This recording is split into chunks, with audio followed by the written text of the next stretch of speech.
crazy thing. But then, if you can't, be more self-sufficient. Try and figure out how to be more sustainable. Don't run to the store to desperately buy toilet paper at Walmart. Just figure out a way to, deal with that in some non-fighting people involved. Maybe the idea is to move out of the cities, learn how to farm in a place that many people are doing this in the cities and the suburbs. I think the big thing needs to happen. People don't realize it all starts with you. You got to clean your room before you try and change the world. All right, but that's a good point. No, I totally. I say that all. So think about it this way.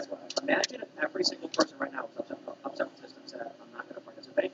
I'm going to go do my thing. We're going to go set up our own. Like go to Wyoming, go to Idaho, go to Nebraska, and just find open land and just get back to basics. Stop relying so much on the system and the experts, and realize like we live in this super elite air conditioned clean water privilege, and we can probably do better. And that's a win-win for everybody. I think the challenge arises when people are like, I'm used to the comfort level that I have now, but we're in a golden age. So for me, and maybe it's just me, I'll tell you this. I've been homeless. I've slept in cars before. I could be, just in my van down by the river, happy with the experience, just chilling, just in the van down by the river, go fishing. It's my freedom that I get most of my value from. Now I understand if you have a family, it's probably much more difficult to get safe to do it. So the issue ultimately is there's probably no good answer. I certainly think stop voting. Stop voting for Democrat, Republican, and vote for politicians who reflect your values. Sometimes it's a Republican. It really is. You got Rand Paul. I think he's very libertarian, but in the Republican Party. You got politicians who run in that party, and so you vote for him. But maybe it's just, I've always been an advocate of voting for the person you believe in, not just Democrat or Republican. It's how you end up in this mess, like you said. It just creates a system over time where a symbiotic relationship emerges. And maybe the reality is we've spent 40 years getting into this situation, and it's going to take 40 years to get out. And it starts with you saying, I'm not going to vote for the Republicans or the Democrats. I'm going to vote third party, or a fourth party, or fifth. I'm going to vote for the name, the write-in, the person I believe in. And they might not win, but for me, I don't care. A vote for the Democrat or Republican because you fear one or the other, in my opinion, is a wasted vote. Because look what you get now. The Democrats control everything. Congratulations. The system isn't going to work this way forever, and you just need to go vote. Stop voting for the lesser of two evils and stop depending on other people to solve your problems. I think that's the biggest one. Now, you said you would be happy if you would be down by the river in a van. I'd be happy with a press credential. I'll be good. That's all I need. But it's because of people's temperament. It's your attitude that essentially matters. And I think you taking your life back and understanding that it's in your control, in your hands, your actions dictate every single thing. Your imagination is the creation of you. When you start understanding the true power you have and start living it, then everything magically happens. You were mentioning the flow state. I mean, that's something that I've been studying, looking into, and many people look at it as the key to success and their prosperity. And if you don't know what that is, just look into it yourself. Check out some books. There's a lot of books, but Think and Grow Rich. That's like that's a good one. I read that one too. That's a good one too. That's what Hegel called it, Dasein, which is like when you're in your work state and you're like doing that which you were put on earth to do. Yeah. Like putting food on your table for your family through whatever job, but it's Dasein. Interesting. I think we got to get back to being independent and self-sufficient.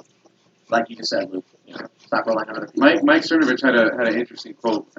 He said, "Everyone is trying to run the country. No one wants to lead their family." Exactly. And So attaching your personal happiness to what Donald Trump says on Twitter. Yeah. I thought that was pretty. I thought that was pretty powerful.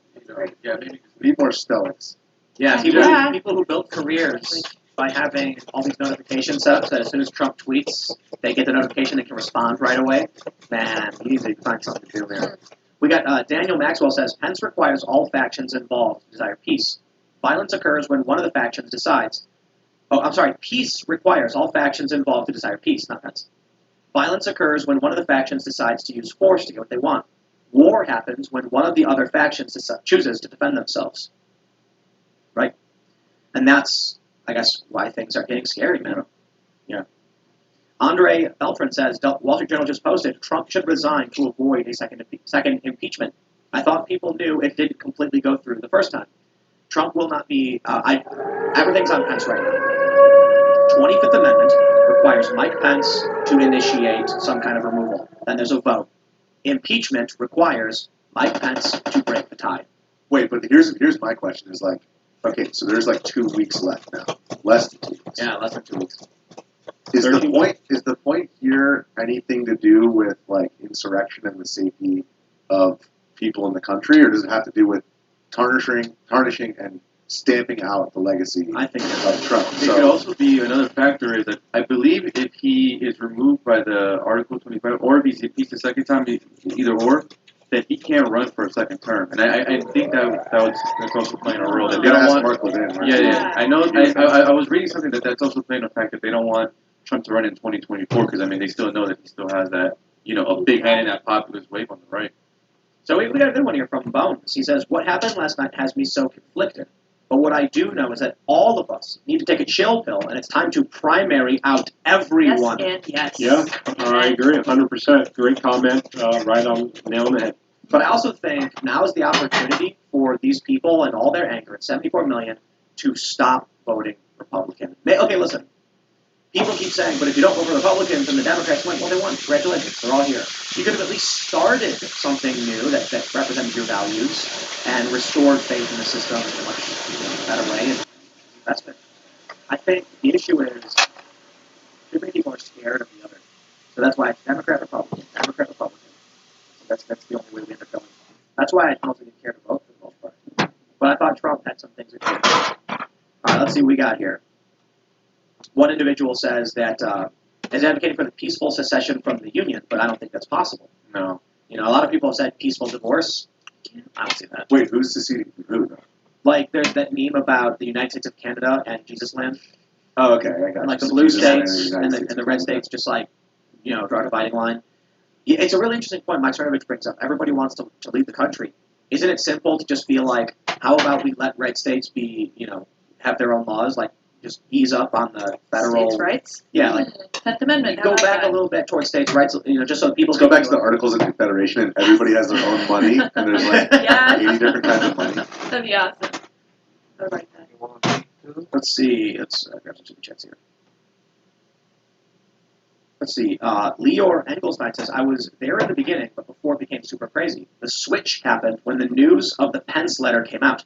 I sent Richie some photos of paperwork that was taken from McConnell's desk. Crazy. What up, Leor? That's bad. Shout out to Leor in Vegas. But I've heard that. People were saying that everybody was chill, and then once the letter came out from Pence saying he would not support the president, they were just like, I'm mad. And Pence didn't need to release the letter. He could have said, What? He didn't? he didn't release the letter. He didn't need to. Oh, right, I know. That's the thing. That added so much fuel to the fire. Yeah. Maybe that was the letter that he received at Bush's funeral. He just took it out. That conspiracy. I remember that. Yeah. He could have just said, I am going right now, and I'm going to hear the evidence and see this vote kind of properly, and I will do what's right by the people of this country. And then it would have been like, come on, Pence, come on, Pence. That would be And then would have been boring and all day with nothing happening. All the Trump supporters waiting outside, clapping and getting ready, and then Pence would be like, Biden wins. And then by then it's late, people are going home and things chilled out. maybe. Or it's I think it was already too late. I mean, I already think no. I think Well, Trump kind of threw the hot potato at him, and he was stuck in a situation where he just had the U.S. president say that the election is in his hands right before that moment, which was a very weak move. Let's be honest here. V. Cydia says, Ashley Babbitt served for 14 years in the Air Force with 4 tours of duty in Iraq and Afghanistan. Then she died on the floor in the same place that sent her over there. That's That exactly what I said. Right. It's for her to do all of that to die in the U.S. Capitol. Where's all the protesters about other people being shot? But the thing is, like, why didn't we storm the Capitol when we found out that the Iraq War was a quagmire? That was my question. Or live? That's why, Don't even get me started. Seriously. That's my thing. people started talking about Area 51 again. Kelty says, this is not about Trump. This is about COVID lockdown. The devils find work for idle hands. Yeah. I was saying, Definitely a factor. people were just, That's losing it. fine. All right, let's see what we got here. We got so many super chats. Thank you, guys. Nicholas Osborne says, Tim, Luke, Liz, I am eternally grateful for what y'all do. Keep on keeping on. This is true. This just truly is a land of confusion. It is tough. We're trying to figure things out, huh? But don't forget Ian. He's normally here. He's out today.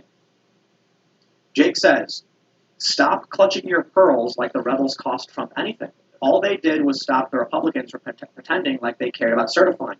Democrats will do what they always plan to do, and those who would leave us now never had the sand to stick around. Betsy DeVos resigned.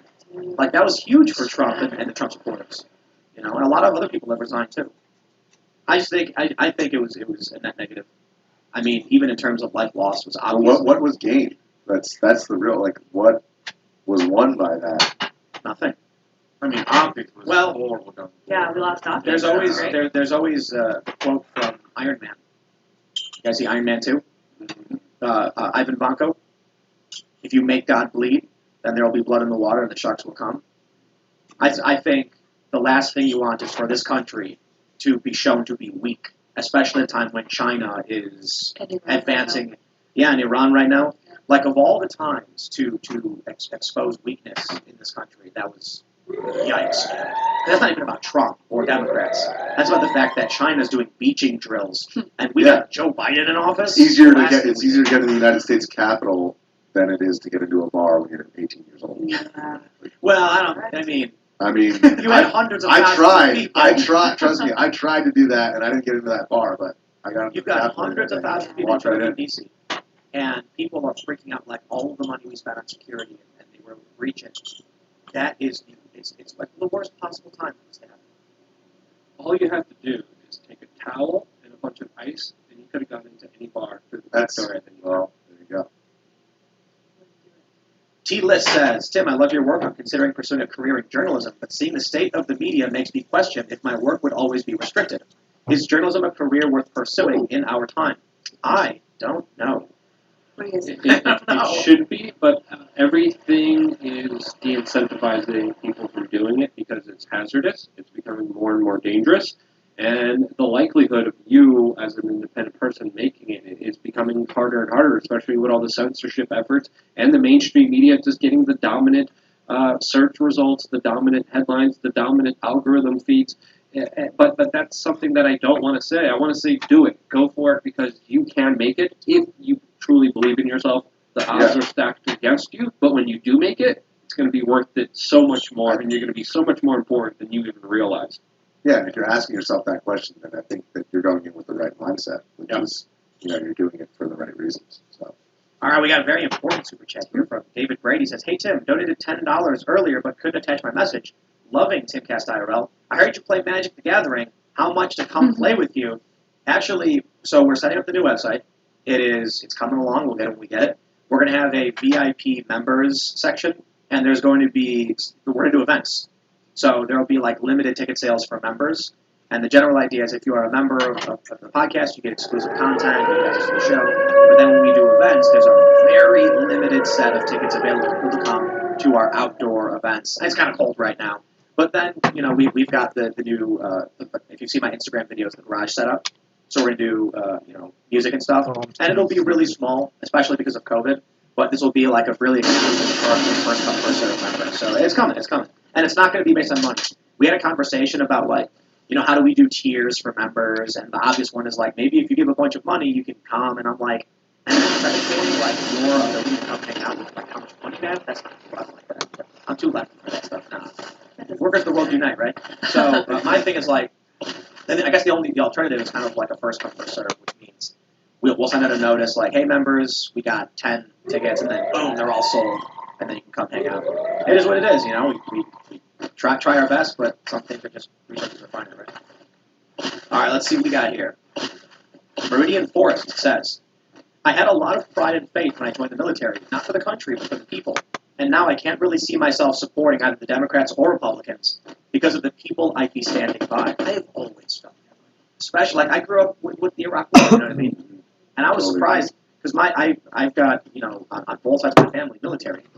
And then I've got my brother was in the Army, my sister married in the Army, and I'm just but with everything I've seen, I was like, why would someone want to do that? That's the challenge, I've heard good answers. I'm not comparing, I'm 34, so of course I've grown up from being, 15 or whatever. But it was always crazy to me that you could see the problem, you could see the corruption, and you're going off to some, foreign country where there was no real human being. And who was supposed to keep us from invading? Who was going to call that the question? MSNBC was just as for the war as CNN. Yeah, New York Times was like a PR for the Iraq war, man. Maddie says, I don't condone violence, but people are sick of being smeared while Black Lives Matter gets, quote, in defense of looting. I was there. I went to support Trump not because I thought results would change. Heard a guy say he was glad conservative finally doing something. People are fed up. It's emotional. That's the challenge. I criticize, this is actually this guy. Fuck! Smashing a bank window does nothing. It hurts your boss. But it really feels good to the person who did it. And I'm like, that's fine. Like, people aren't smart enough to organize and figure out how you effectively target corporations. They want that immediate emotional release of attacking a symbol of that oppression. And I'm like, that was very that's it. That's the federal courthouse too. Right, exactly. What was the point of going there? Storming the Capitol didn't.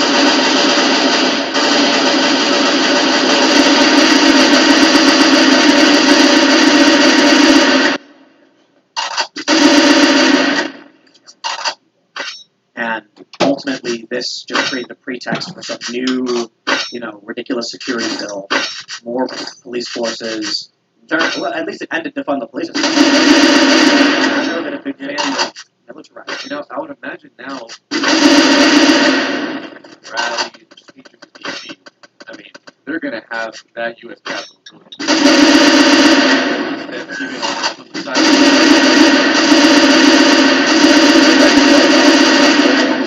Jackson. And then it's like, okay, well, another symbol is the Capitol, so check that one too. And he's negligent to the point of like, I mean, this is how it's decided when the ruling class smashing on regular working Americans. They're going to stand up. I feel like if you have it in the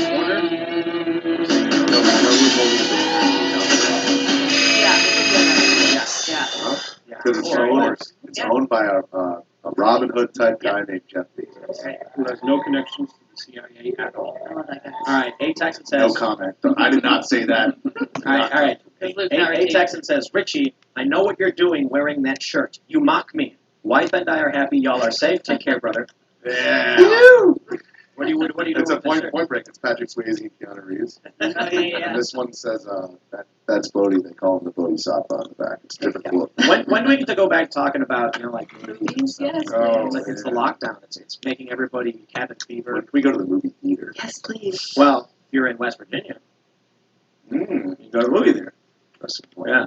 The funny thing is, like, there's a lot, in West Virginia, they have a mask mandate. And you walk in without a mask, and no one doesn't even care. Yeah. good enough. I have a mask. I had this really cool. I was bringing up. Someone sent me a mask. It's a little beanie. So I wear it. But you'll walk in, nobody cares.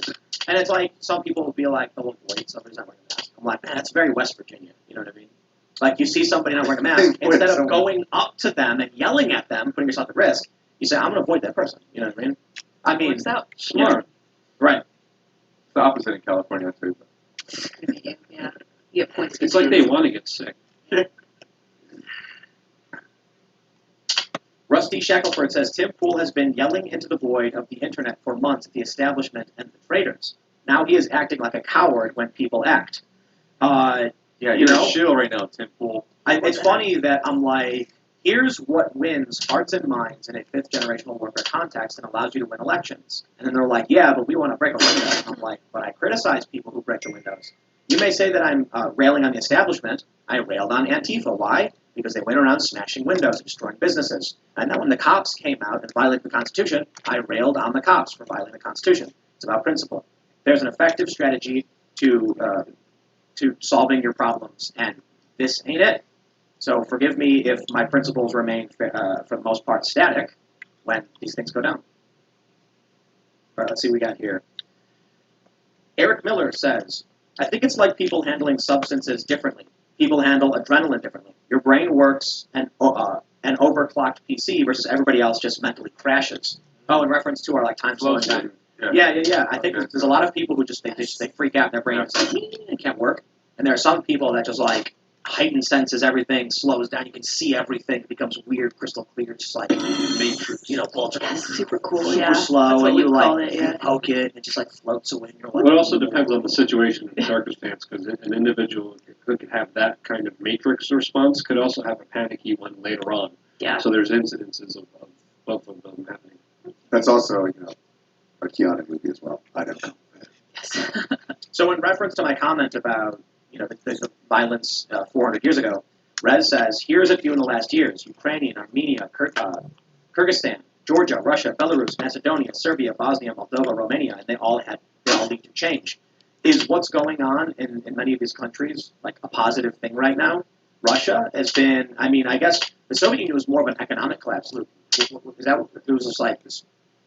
It was a drop of participation. So many countries just decided not to participate anymore, not to feed into the system, and you had protest general strikes not just in Poland but also around all around the Soviet bloc with countries saying we're just not going to participate. And of course, the Soviet Union was going out of money. And there's a lot of different political strategists, including a very excellent interview by G. Edward Griffin with a KGB agent that talks about a larger kind of strategy here, which also could be at play. But again, all it took was individuals. Again, some of the protests worked, some of them were widely crushed down. They protested again. And Also, how did that about work though? How about Libya? You got Yeltsin though, like right? Wasn't it Yeltsin? well, Like he was the a piece of USSR. crap, and they just gave all the money to the oligarchs. who control Of all course. that. And people talk about Ukraine, but the oligarchs are still in control. Exactly. Like Exactly. the president fled to Russia, Exactly. and now it's the same people who have always controlled things by force. So You had the French Revolution. You got Napoleon. Fantastic. yeah, right. And so that's what I always tell people. Like when I see these Antifa people saying like, once we're in control, we'll create a better world, and I'm like, you think you're justified in hurting people to get what you want? That's not going to change once you're president. You're just going to use it on a larger scale. So it's difficult. It really is. I'm not like it's easy, but I think about some of these countries, and I think about what you just said. It's confidence in the system. It can't exist if you walk away. You ever see that Treehouse of Horror Simpsons, where the guy plays the song "Just Don't Look" because the advertisements came to life, and then all you got to do is look away from the advertisement, and it is no longer alive. But people also forget that, like, same thing that we were talking about earlier with drugs. Government is a technology that's been like developed over so many generations and thousands of years, and like you can't just be like, oh, actually, my idea that I came up with while I was sitting on Twitter is much better. Yes. So we're gonna overthrow the government. I don't know. Braveheart 0484 says the left has no idea what a civil war will mean to the right. The problem is the left is doing what every tyrant has done in history. What happens when the militia show up? The left believes anyone who disagrees with them is evil. And then 50 SWM comments first. I'm not super familiar with what it means. I assume it's a military thing or something. But I agree, and it was something Joe Rogan said, that the people who are clamoring for revolution, the Antifa carries banners, revolution, nothing less. They don't understand what happens when the actual guys who have seen combat are forced out because you've broken through the floodgates. Like, people don't realize. ISIS is what happened in Iraq. That's another thing, too, I was going to say about the violence thing. Like, how's it going for Syria? You know? Libya. Well, Libya, the U.S. kind of caused a lot of problems. But early on, the protests in Libya ultimately led to this intervention. Early on, the protests and uprisings in Syria. What we saw were the rebels pick up arms, and they said, well, they're shooting at us, so we're going to shoot back. Then ISIS. So it's like, perhaps there's no real easy answer, and perhaps sometimes the conversation stops. But I'll say, in reference to a lot of these countries, yes, maybe we don't get to go back so far, but the reality is very, very different, especially today. The information age is new. It's very, very new. The internet is, 26 years old-ish from when we actually got, like, AOL and Compus. Well, I think you go back to, like, 1989 with CompuServe or whatever. And then, like, you had internet on DOS and stuff, for those that are familiar with it. So we really had, I think, 2007, the advent of the popular smartphone, iPhone. Now we have all the basic same phone structure of watching movies, watching videos, reading tweets, and that's changing everything. And now, when you go out and you hurt someone, everyone kind of dislikes it, and they learn real quick. We talk about, like, false flags and stuff. It's very difficult to pull these off now because everyone's got footage and photos of everything. Sure, there's still tricks and techniques, but the reality is information has changed the game dramatically. It's cool. We don't got to get violent anymore. Some people are, and they're bad people. But also,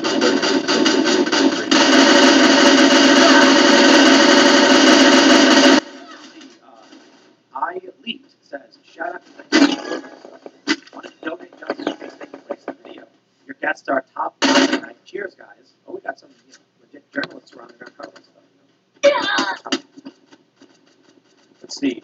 We got a positive comment about Total Camera. Where did that go? It just jumped. So when we get too many super chats, it just bounces. And oh no, it went away. They said Tulsi Gabbard hit the nail on the head. Jesse, pronouncing your name wrong probably. Tim, how dare you quote the worst MCU movie? It's literally the only time I've heard someone quote Iron Man 2. Yeah. That's Mickey Rourke, though, isn't that the character? Yeah, Mickey I Rourke? thought- I mean, I he's a thought good that- actor.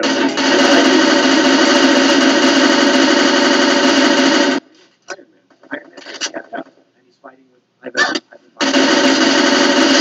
I'm just saying, you really like Iron Man. Captain America's cool too. He's just trying to make it seem like I'm deciding to go with this Captain America Civil War. I think it's maybe because we're too personal. That's sitting and giving you an explanation of the pros and the cons. Listen, Marvel already sold out China. So Yeah. fine. Just-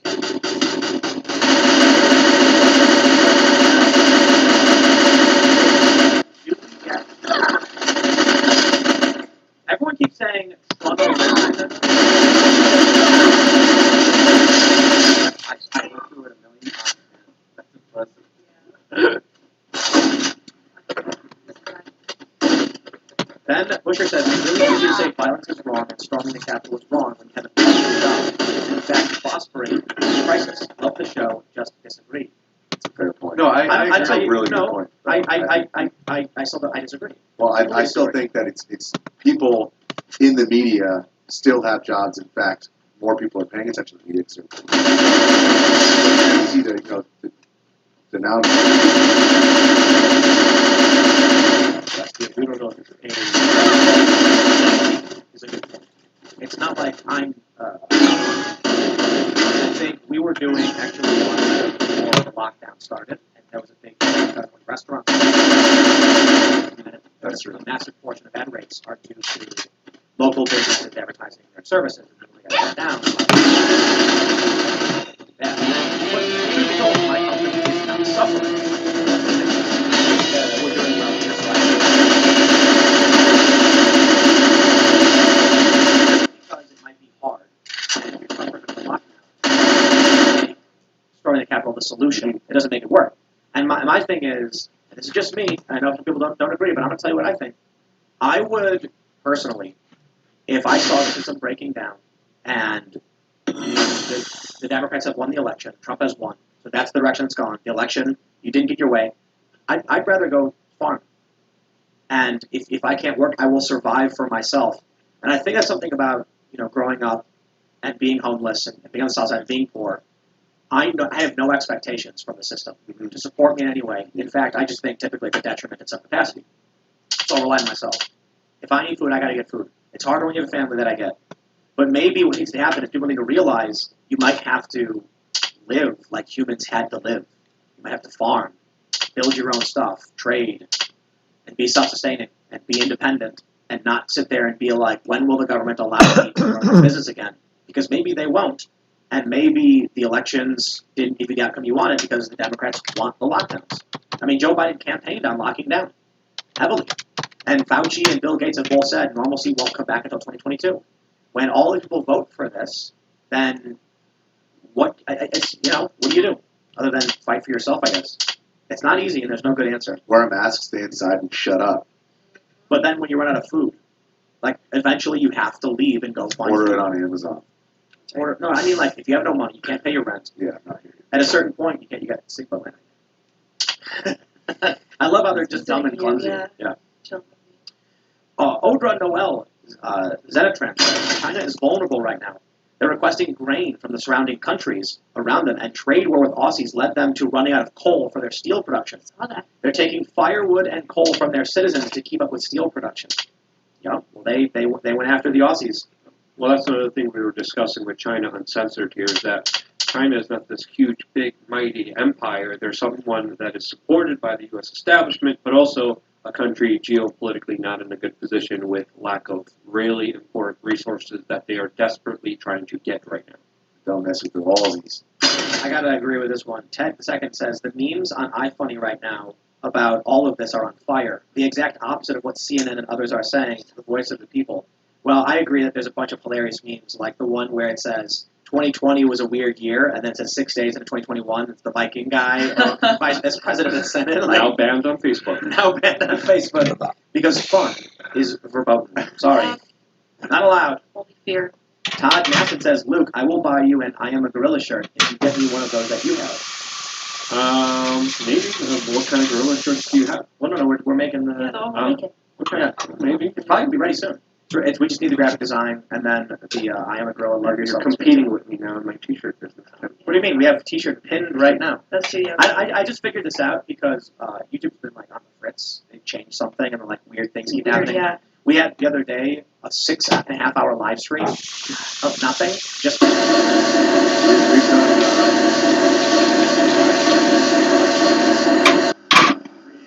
I'm not going to say when. It wasn't that bad. We were just like staying. Yeah. People were like trying to listen to that. No. But I just figured this out. I was like looking around and I saw merchandise and it says you can pin a shirt and it's not the month. Sure, and I was like, oh, okay, so I did it.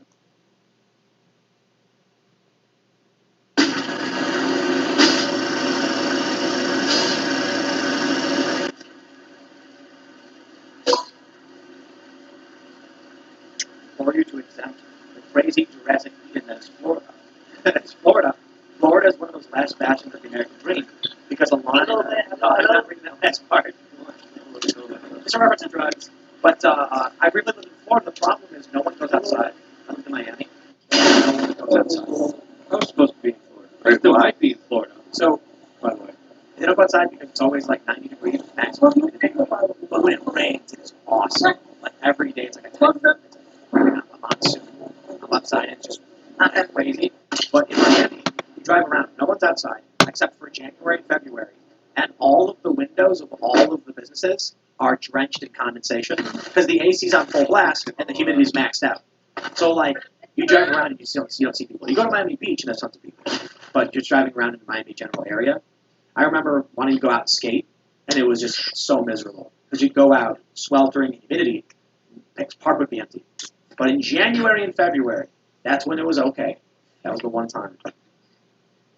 Let's see. Keyboard Warrior says, "Love you, Luke." I love you too. Here we go. Tyler Y says, Tulsi has an interview with Dave Rubin yesterday when the mayhem was going on. I think the full interview dropped Sunday. Oh, cool. Interesting. I think Tulsi's great. Timothy Vick says, Tim and friends, can capitalism exist without devolving into an oligarchy? What protections could prevent it? That's Mixed the economy. Constitution. Yep. An actual open market that's not No. bastardized by I government. disagree. A vibrant That's okay. public You disagree. discourse. Free speech. Absolutely. Let's see. Brian Quillen says, farming is In the system, right? I love the NBA. I love the NBA so much that I've had to now watch the game with the sound off because I can't take the political discussion anymore. I just can't take the hypocrisy of all of this. Okay? I can't take it. I love everybody. I love everybody, man. I fight up. Okay. I don't fight on my side. I don't fight parallel or down. I fight up. That's what I fight. Okay? Fight up. All the time. I take truth to power. That's what I do. All the time. Okay? What we are watching now with the NBA and their reaction to what happened in Washington, D.C. is exactly what is wrong with political correctness and social justice warrior stuff, okay? Because what we have is a rule for thee, not for me. What we have here is I'm only angry when somebody I don't like does it, okay? So what happened, we had obviously the 2020, in January, February, whenever that was, George Floyd, sadly in Minnesota, goes down to those cops. We've had, we had Bishop Larry Gators, the Gators on, talking about the thuggy assassins and all that stuff. and what that represented. We go into much more stuff about, all the counterfeit money in Minnesota that was going through the nightclub and how, all the evidence got burnt when when the police station got. We can get into that. Okay, we can get into that. And what's happening, so we had the shooting, and of course, because America is so polarized, right? Cops kill somebody, and everybody's got to take their side. You got to find out what political side of the spectrum the victim is on, decide how you feel about somebody losing their lives, right? And with the initial reaction, the news puts it out, everyone goes nuts, okay? Everybody goes nuts, and then we, the conspiracy theorists, have to walk it back as more and more information comes out, right? And so what we have here is the NBA under Adam Silver, who I will be on the record and say is the worst commissioner in an era of awful commissioners. He has allowed this league to get away from him. Ratings are down. Do not tell me about cable cutting, okay? Yes, the NFL's ratings are down, but they're down from what? 22 million to 20 million, okay? The NBA ratings are down because for some reason, and this applies to Hollywood as well, people don't realize, when I was a waiter, the rule I hated the most was customers always right? I hated it because the customers come in and throw some attitude, blah, blah, blah. But I know if the customers don't like what's going on in your restaurant, your clothing store, in your record store, or whatever your goods you're selling, merchandise store, whatever that is, they're not going to come back. They're not going to come back. So therefore,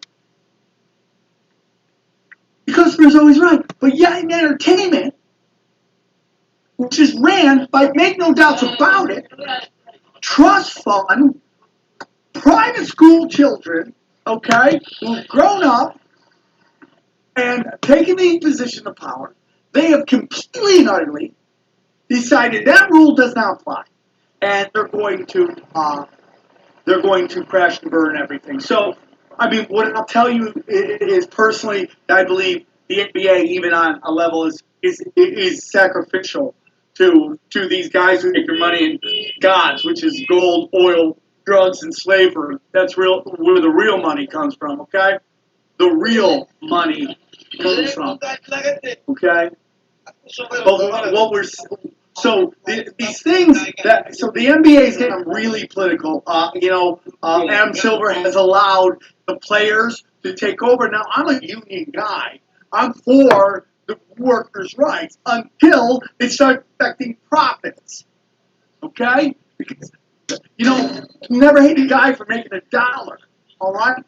Unions were started so that people would have good working environments. Now, it's gotten to the point where it's detrimental to some of these businesses. We're taking a look at the NBA. I love the NBA. I love the players, man. But they have decided with these guaranteed contracts that they're going to say and do whatever they want, even if it hurts the brand, because they believe they have the right to do that, and they have the right to talk about it. Okay, but why should the NBA be any different than any other business? Why? Imagine if you went to a restaurant, let's just say Buffalo Wild Wings. I love Buffalo Wild Wings. I love their chicken wraps, okay? If every time the waitress came to my table, I had to hear about social injustice, why would I go back there? The point is, I wouldn't. I wouldn't go back.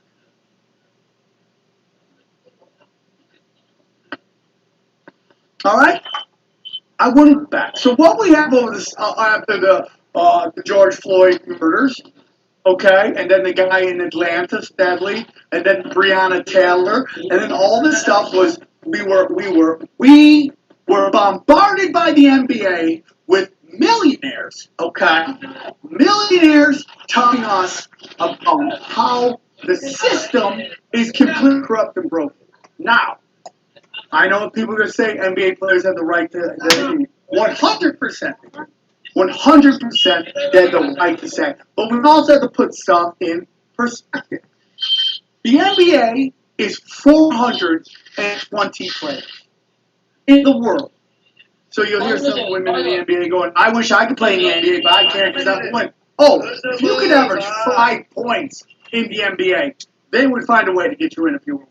You can't play in the NBA because you're not good enough to play in the NBA. Just like I'm not good enough to play in the NBA. I would get destroyed. We're talking about 420 of the greatest human beings to play the sport are in the NBA. Now, I'm sure there's some politics, some contracts, some guys maybe go to Europe, they can easily play. But for the most part, we'll say the 420 is the best players in the world, okay?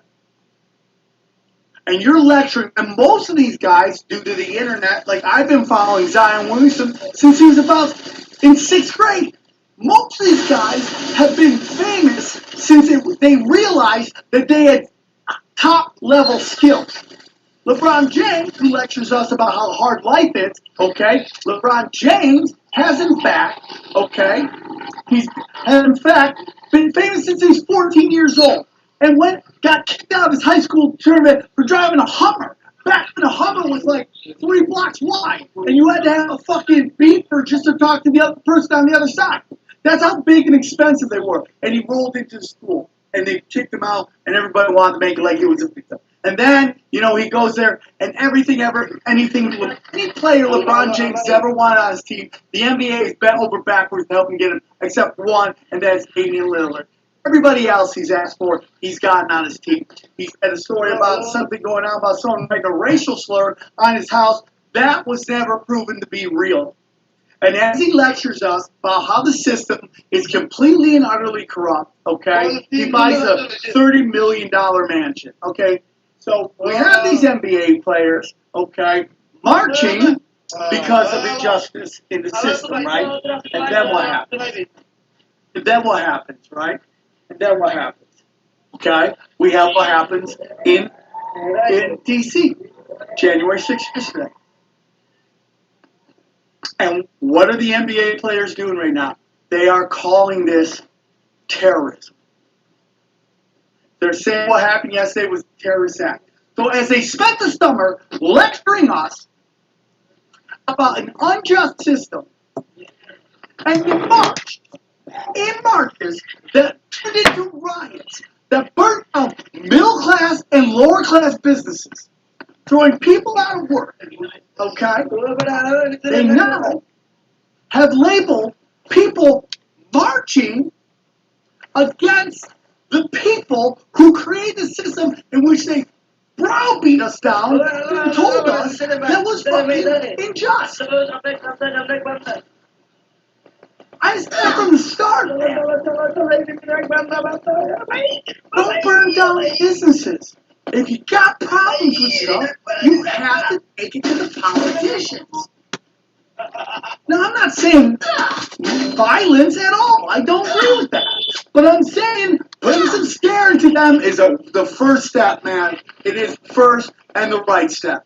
Okay? You literally lectured us about how wrong the system is, and now got Draymond Green telling me that the people who marched against those who created the system in which he forever mouthed about being unjust are now terrorists. And guess what? Draymond.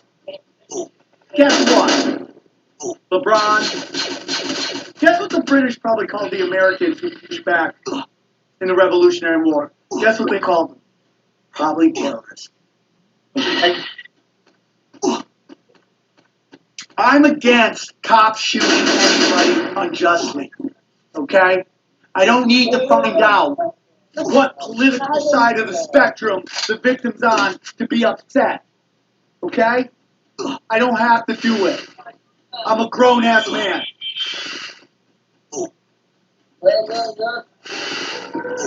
You know? I just don't. And yes, man. Yes. Here we go. There's videos now of officers, police officers. Remember the police officers that everyone wanted to fund, that the left wanted to fund? Well, guess what?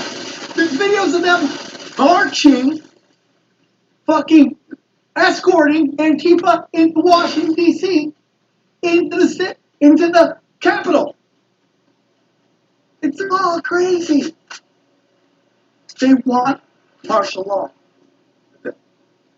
these NBA players, nobody's going to watch your games. And why don't you just move it to China at this point, if that's what you're going to do? And I have no problems with the Chinese people. I've been there. They're very nice people. This is about government, and this is about bankers, and this is about masters of mankind. And that's all I have to say today. I'm embarrassed for you, Draymond. Embarrassed for you, Chris Paul. I love Chris Paul. Point guard. Embarrassed for you, LeBron. Can't even let us enjoy what a great player you are because you got to Just squawk at all the the time. cost. You know?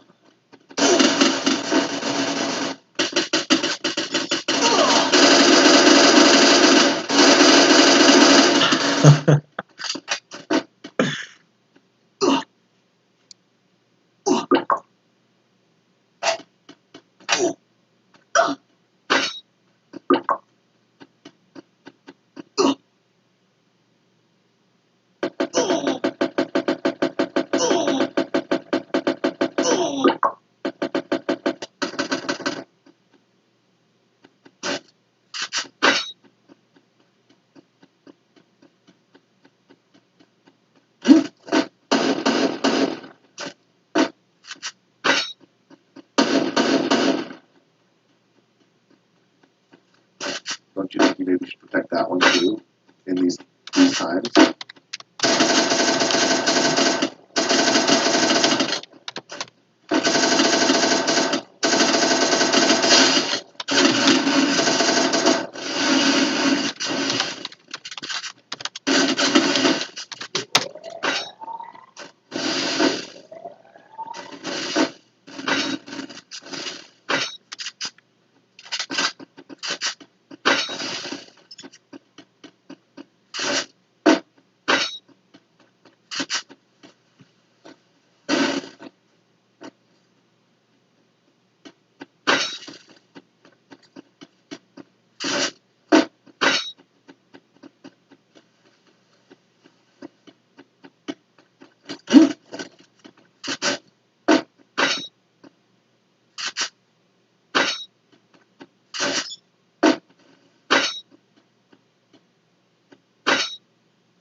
We what? Does it sound, ladies and gentlemen?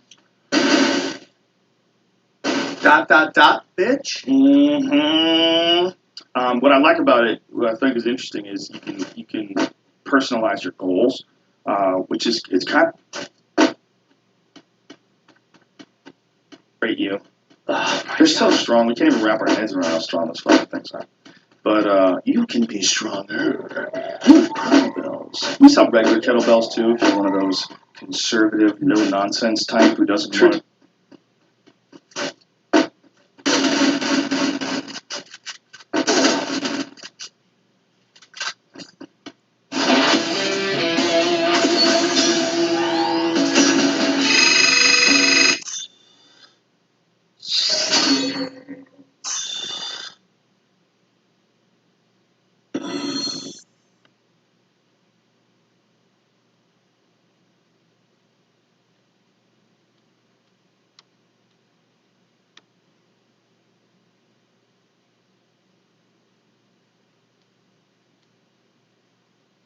One way it blows up, and then if I forget to do that way, it just fucking flatlines the room. Sometimes it's hard to see when you're the guy doing it too. Like you need to like step back and listen to it.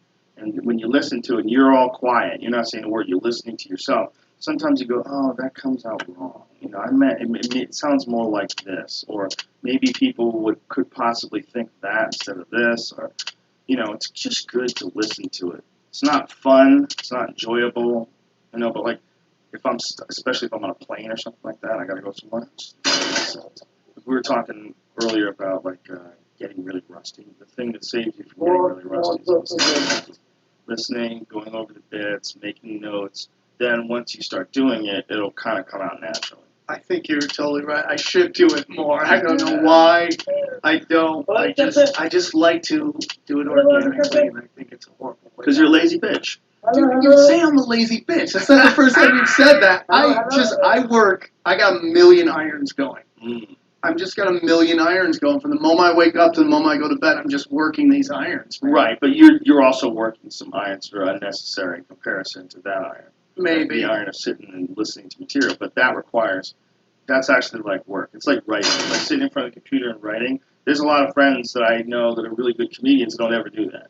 And they just can't ADD out themselves enough to sit in front of a laptop and just write, or sit in front of a notebook and just write. They can't do it, so they come up with all these excuses. I write in my head. Like, I found it, if I put it down, it takes away. It just, something in the delivery isn't the same when I structure it out. But what I do is, because I'll just be driving around, I just work the bit in my head over and over.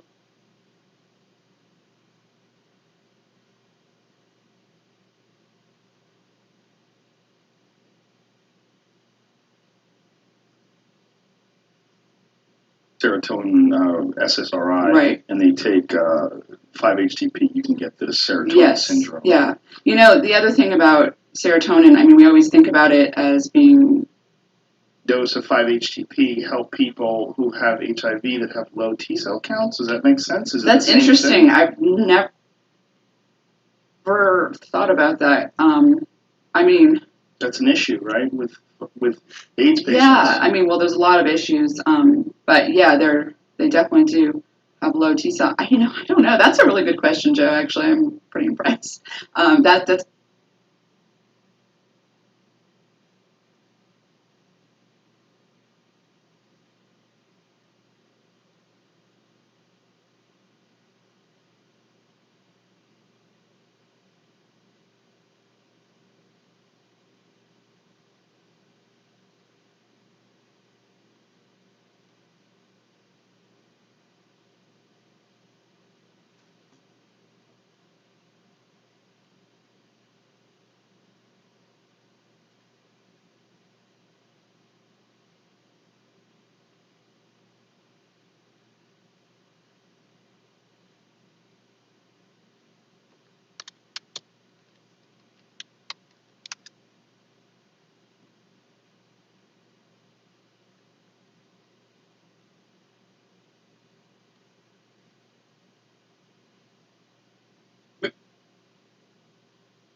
Finally tonight, has it ever happened to you? Something traumatic happens, a close call behind the wheel, for example, and only later, after that initial shock, does it strike you and sink in just how close you came to disaster?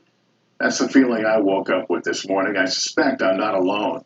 As I swipe through more harrowing accounts of those who were inside the Capitol, scan new pictures and video clips that emerged overnight, yesterday's trauma suddenly became fresh again.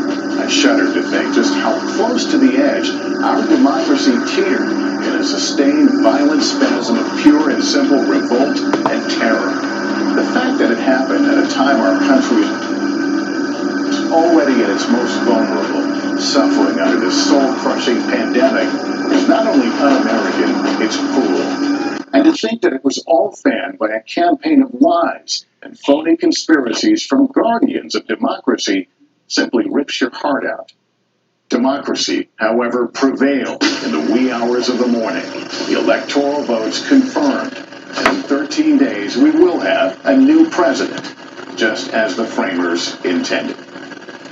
That's Nightly News for this Thursday. I'm Lester Holt. Thank you for watching, everyone. Please, continue to take care of yourself and each other. Hey, NBC News fans, thanks for checking out our YouTube channel. Subscribe by clicking on that button down here, and click on any of the videos over here to watch the latest interviews, show highlights, and digital exclusives.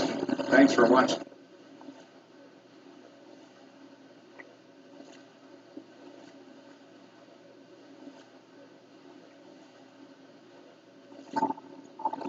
People are not asking the right questions. They're not asking the right questions because they kind of think they already know the answers. Technology is being used that we would never believe was possible.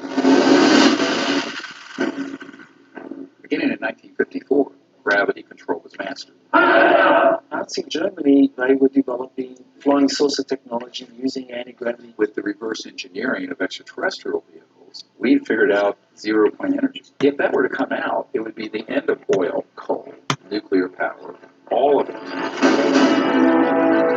Interstellar civilizations can be all around us and shifted beyond the speed of light. It could just pop in. It is this wedge-shaped object in Saturn's rings, which actually has been giving off signals for 25 or 30 years. And now it appears that a whole bunch of these moons might actually have liquid water below their visible surface.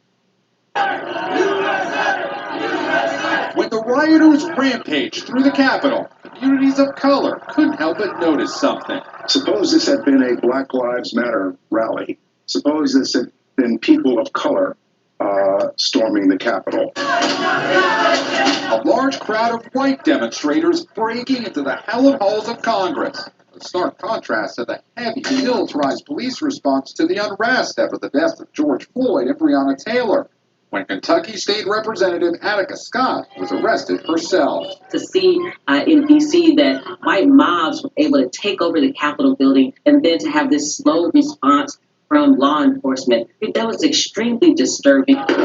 During the George Floyd protest, President Trump tweeted, "When the looting starts, the shooting starts." Yesterday, Go home. We love you. You're very special.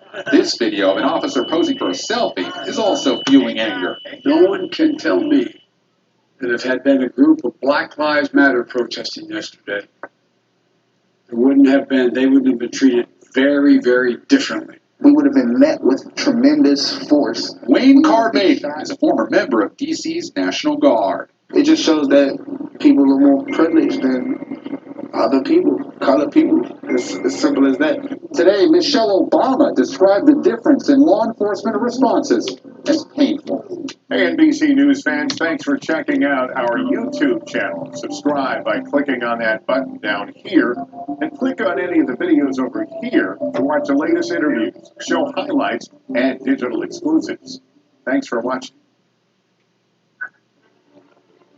In a world where people love movie trailers and puppies, they also love money. Why? Well, a year-long Motley Fool investigation has discovered that money can be used to attain certain things, such as your perfect house or car, dine out without feeling guilty, luxury travel, an education for your children, and an early retirement for you, and a chance to make a real difference in your community. Basically, money can give you the enormous freedom to do what you want.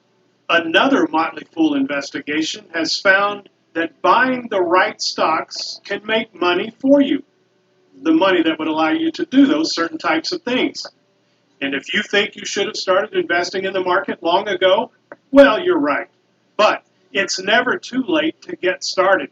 After all, billionaire Warren Buffett made 99% of his current wealth after his 50th birthday by continuing to invest in the stock market.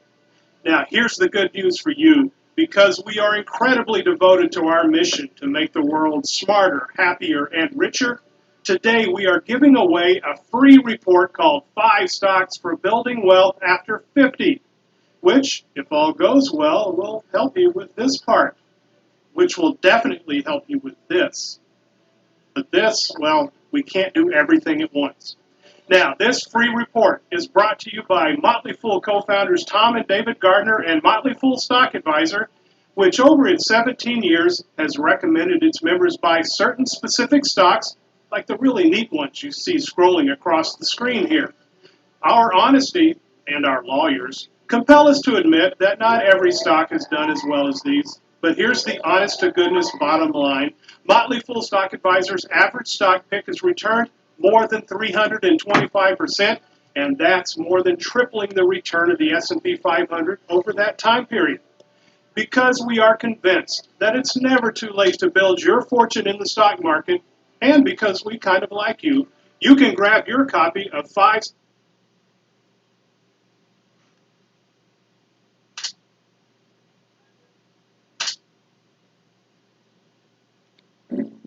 Introducing Allcam MyEye, the most advanced wearable AI for vision impairment. The tiny device magnetically snaps onto the side of glasses and instantly reads text to you from any surface. All you have to do is point. White chocolate cookies. Allcam's innovative smart reading feature works instantly and discreetly. Start smart reading. Read me the headlines. Found 2 headlines. First result, or can my eye to name to Times listing? Second result, Genesis Prize Foundation. Read me first article. Or can my eye to an Israeli aid system? Allcam MyEye can also assist with your orientation. What's in front of me? 1 door to your left and 1 door to your right. Identifying objects and helping with your mobility. What's in front of me? 1 person is in front of you, 1 empty chair to your right. Seamlessly recognize faces. Matt Jansen. Money notes. $50. Products and more, all in real time, without the need for an internet connection. Lightweight, intuitive operation in a device the size of a finger. Allcam MyEye is used by tens of thousands of people in 25 languages and 50 countries, helping them to live more independently and improving their quality of life. Allcam MyEye, personal AI technology with a life-changing impact.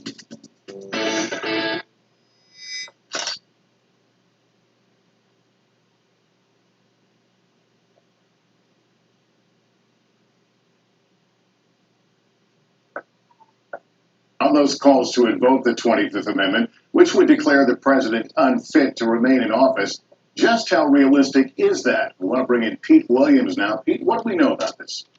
Well, the calls have been growing, nearly all from Democrats, Lester, to use the 25th Amendment and make Mike Pence the acting president. 28 U.S. senators and 107 members of the House have called for it, including Chuck Schumer and House Speaker Nancy Pelosi. A president can be declared unable to carry out his duties if the vice president and at least 8 of the 15 cabinet secretaries agree.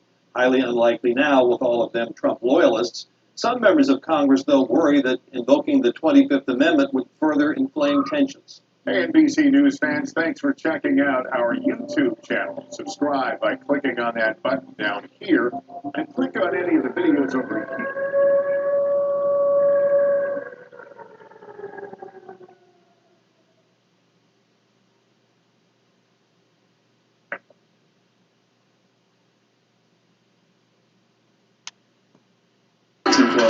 No, what the fuck are you guys even talking about? Global controls will have to be imposed, and a world governing body will be created to enforce them. Tinfoil hat. We go deep, homeboy. Aaron, open your mind. Drink from the fountain of knowledge. There's lizard people everywhere. That's from interdimensional Wake up, Aaron. This is only the beginning. Dude, you should prove my mind. And welcome to Tinfoil Hat. You know I am. You know what I'm here to do. I'm here to... Right. Yes. Back in the saddle. He didn't die again. Just doing his coyote drug muling. That's a side gig. You know, sometimes he's got to, pay the bills.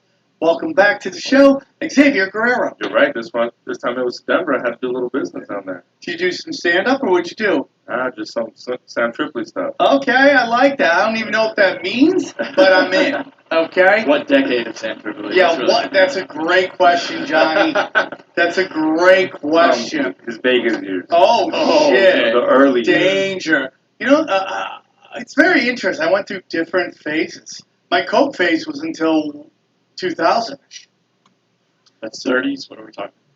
Yeah, like, Late 20s, 30s? Probably, yeah, man, like late 20s. Early 30s. Early 30s, yeah. It was just all over the comedy store. Why not? On the ones and twos, the gnome is the love of my good friend and yours, Johnny Woodard. Big show today. It's a cool one. Big fun show, man. Yeah. Getting religious, dude. Getting religious, man. And, so guys, real quick, I want you guys to tell you about, I'm going to be live at Cleveland. I'm going to be in Cleveland October 23rd, Friday, October 23rd at 9 p.m. Just Google it. I will have all the links in the description. BigWigandBoric.com. What's that? BigWigandBoric.com. Yeah. And then November 11th through the 13th, I believe that I am in Philly at the Helium in Philadelphia. Please come join me. They're both going to be great shows. This Sunday, I'm doing a live Zoom show for the United States and Europe. Italy, huh? How's these jokes going to go? What jokes am I going to talk about? I mean, everything. I'm living Groundhog's Day, so I don't even know what I'm going to talk about, but should be fun. Join me. The link, again, is in the description, or go to any of my social media, or my website, samtripoli.com, and you will find it. T-shirts are on fire. Go to tippolehattshirts.com, and you will find all the great T-shirts, man. We got Raging on Behalf of the Machine. The Swarm. The Swarm. It's up there. Have you seen it yet? No, I haven't seen it. It's rocking. It's flying off the shelves. The people love it, man. So it's a great way to support the show, guys. So what else we got, Johnny? I want to start breaking up the announcements, so not all same announcements every time. So I think that's it, right? Did I miss anything? Sure. Broken Simulation Patreon is on the screen right now. You can check that out. Patreon.com/Broken Simulation. We're recording on Thursday. It'll be up on Thursday there.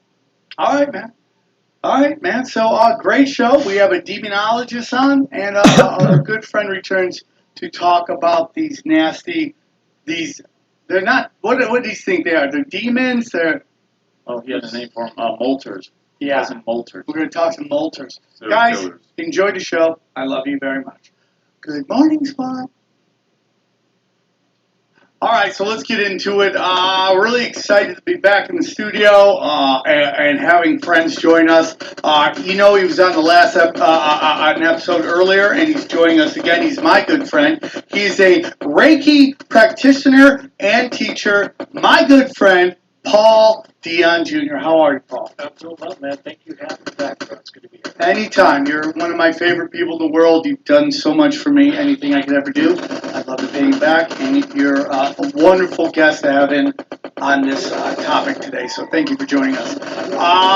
We got a very special guest joining us via the power of Zoom. He is a religious demonologist and an author. Please welcome Nathaniel Gillis. How are you, brother? Doing good, sir. Thank you guys for having me. This is going to be a fascinating subject to talk about. Now, do you have a movie coming out, or do you have a project coming out that? It's a book. It's due out at the end of the month, and it's called The Skin That Crawls. The Skin That And Crawls. Tell us a little bit about it. One day it does become a movie, so maybe one day. Who knows, man? Who knows? I mean, this sounds like something right down the line of what Netflix has been cranking out lately, right? Hey, man, I'm here for it, brother. I'm here for it. So tell us a little bit about the book. Well, it's my very first book on demonology. It's going to kind of connect the UFO abduction phenomenon with exorcisms and possession cases. I'm one of those researchers that is a proponent of what's called the unified field theory. So I believe we are dealing with the same creatures, the same species and entities. And so in the book, I go from Genesis 6 and Nephilim all the way through the Debuk in the 16th century, and I kind of just tie all the loose ends together and hopefully add some more value to my discipline. The more and more I do this show, the more and more I realize we live in a very special place. and there's some wonderful stuff, and there's some dark shit. There's some dark energy, right? Do you deal with that at all, Paul? I do, absolutely, especially with the day job that I have working with drug addicts, alcoholics. We deal with some dark stuff on the daily. I mean, that's why they call it spirits, dude. Yeah, 100%. I mean, there's mental issues out there, but I think people are possessed, man. When they get all whacked out and they're on the streets, I think they got demons in them. I've listened to a lot of Nathaniel's podcasts, and he brings up some really good points as to why that type of darkness affects drug addiction and alcoholism the way that it does. Yeah. I mean, dude, the thing I've learned on this show is like when you open yourself to spirits, you don't know what's going to step in. 100%. Exactly. You don't know what's going to step in. It's not all sunshine and blue skies. It's all not puppy dogs and pigtails, man. Especially when you got like a voice in your head telling you that you probably should die. Today's a good day. Yeah. And that's a lot of what my own personal experience was having that voice in my head telling me that you don't belong here anymore. So let's get into this, man. So tell me, who is the Nephilim? Nephilim is just a term. It was used to describe death or people who died. So what I do is I study the word, but I also look at what's called comparative etymology. And so one of the words that we have to look at is the Nephilim. But we have to also remember that when that passage was written in the Bible, they did not have vowels in the Hebrew language. And so when you take that word and strip it of its vowels, what you have is the Hebrew word for unexpected pregnancies, abortion, and stillbirth. What? What is that word? I'm sorry? What is the word when you strip it up? It's just niphal without vowels. But it refers to the fact that when these entities in Genesis 6 first manifested in our world, they didn't just get women pregnant, but they wanted to make sure that the child was born deceased. Dead? Wow. Right. See, so let me back up here. I grew up in the Christian tradition. And so what I thought was, that Genesis 6 was about fallen angels who, for some weird reason, fell in love with women. And then for another weird reason, somehow they had male substance, semen, to procreate. And the more I dug into this research, the more I discovered the fact that they were not fallen angels. They were disincarnate entities who were looking for re-embodiment again. And so what they did is they did exactly what an incubus does, where in Genesis 6 it literally says that they took wives and they went in unto them. Now, what really grieves me is the fact that there are many different takes on it. There's many different books that explain this narrative, but all of them disagree with each other. They have in academia what's called meaning-bearing inconsistencies. Some books blame it on the women being beautiful. Other books blame it on the angels being too lustful. But there was one proponent that was missing in all of this, and that is, how could they procreate with women? Does it make sense? Yeah, I mean, that seems to be a big theme that we see with whether it's aliens, high frequency, low frequency entities. They just want to get in that ass. You know what I'm saying? Like, it's just like, that just seems to be it, man. I don't know what it is, but, Greek gods hooked up with immortal women. Right. It's just like, the womb is very powerful, man. Mm-hmm. It is a very powerful thing. Very interesting that they wanted to procreate, but they wanted to come back. They wanted the baby to come out dead. It's chilling. It's so wrong on so many levels. But see, one of the books that I came across was what's called a Coptic manuscript preserved by Egyptian monks. And it's called the Apocryphon of John. And in this, the author actually details how these entities manifested. And it wasn't just, okay, they took wives and of themselves, but it says that these entities showed up as these wives' husbands.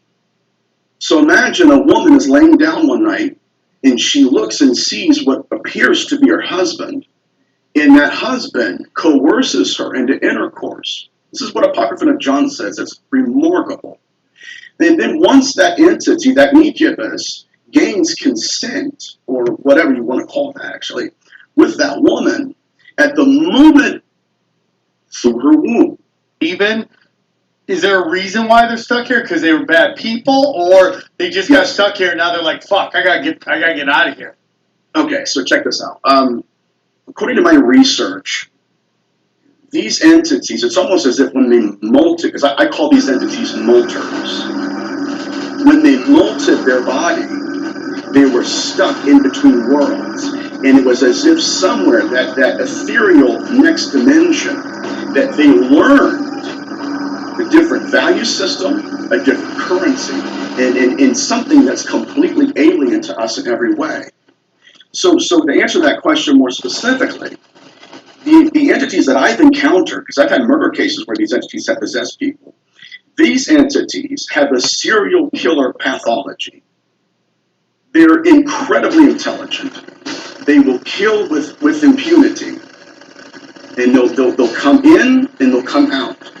And so these entities, I mean, if I tell a lot of people in my interviews, if you sat across from them and had a discussion with them, you would feel like you're in the presence of a serial killer.